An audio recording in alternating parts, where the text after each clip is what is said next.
A taxonomia de Bloom, ela tem uma certa estrutura, né? Essa estrutura, ela está sempre desenhada em formato de pirâmide, e o que eu quero mostrar para vocês aqui agora, e que isso aqui é uma coisa muito interessante, que chegue até os professores e até os alunos. Nessa hora vai precisar de uma água. Que isso chegue até os alunos, que existe uma relação muito forte, existe um relacionamento muito intenso entre os domínios cognitivos que foram descritos na taxonomia de Bloom e a forma como o INEP avalia os estudantes. Olha só, o primeiro verbo, né, mais importante da taxonomia de Bloom, ele fala no lembrar. O lembrar o que é? Capacidade de memorizar informações e conteúdos. Essa é a primeira, é a base. Ele memoriza, ele decora, para não falar para usar a palavra certa.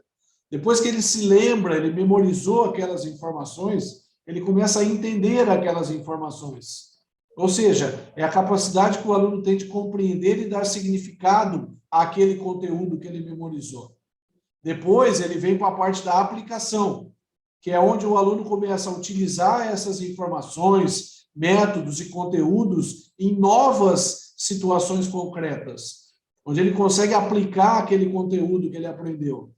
A partir desse momento, ele já passa a conseguir analisar algum tipo de resultado, onde ele vai lá, subdivide o conteúdo em partes menores com a finalidade de entender a estrutura final daquilo. Isso é a síntese da análise.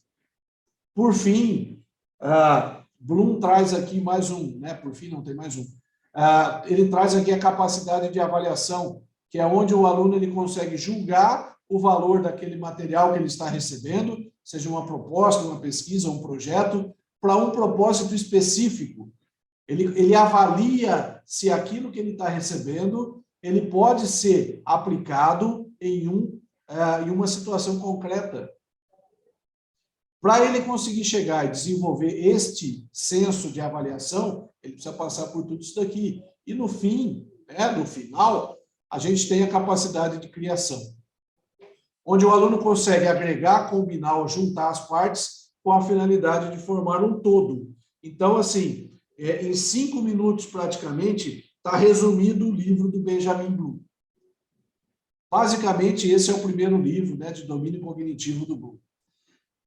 Como é que a gente faz essa correlação com o ENAD? Pensem comigo, o ENAD ele tem uma estrutura de questões onde ele vai da questão muito fácil e ele vai aumentando. Questão fácil, questão média, questão difícil, questão muito difícil. E aqui sobrou o quê? Questão discursiva. Quando o INEP ele começa a montar a estrutura da prova, ele busca, obviamente, avaliar todos estes níveis de conhecimento, até o mais alto. Que qual é o mais alto? É onde o aluno ele precisa criar um texto, ou seja, questão discursiva é isso. O aluno precisa criar um texto onde ele tem que agregar, combinar, juntar determinadas partes para criar um todo, para criar um texto novo. Então, se o nosso aluno, por exemplo, ele erra uma questão muito fácil, aquela questão mais elementar, significa que ele não conseguiu nem memorizar as informações que ele precisava memorizar. As questões de nível médio, normalmente, é onde tem um gráfico, onde tem um exemplo, que ele precisa extrapolar um pouquinho para poder responder aquela pergunta. E assim por diante. Então, quando é feita a grade de avaliação do INEP, e isso é uma coisa, né, que não é divulgado nas documentações do INEP, só com alguns contatos, assim, entendendo, estudando junto com eles, que a gente consegue visualizar isso daqui, que a gente consegue parar e pensa, pega uma prova do ENAD e começa a olhar se ele não tem exatamente essa estrutura. Aqui estão as questões muito fáceis. Por quê? Porque são características elementares. Então, quando a gente pega o resultado de uma prova do ENAD e eu vejo que o meu aluno errou uma questão muito fácil, gente, eu tenho um problema muito grande.